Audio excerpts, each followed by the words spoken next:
دوستان عزیز درود، خوش اومدید به کانال سازنده کمان آرش. پارت سوم از ویدیو آموزش تیراندازی اسنایپ.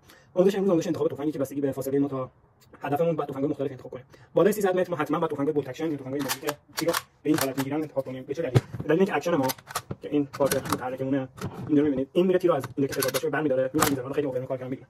میره اون نگاش می‌داره می‌بنده. این تفنگ خب پدر تمام بولت اکشنایی که هستن به مدلی که اینجوری طراحی شده. و این قابلیتی که تیر رو نگه می‌داره، انتهای تیر رو خیلی خیلی خیلی دقتمون رو بالاتر میبره. درست سرعتمون میاد پایین، دقتمون رو میبره بالا. پس بالای 500 متر باید با این زده بشه. حالا زیر 300 متر سری اسلحه هستن که میزنن، ولی مثلا جسد هستش اتوماتیک تا 500 میتونه بزنه بستگی به کارخونه سازندش دوربین دارش، یا مثلا AR 15 تا 300 متر میتونه بزنه اگه تیرانداز خوبی باشه. یعنی همه اینا به شرط تیرانداز خوبی بودن.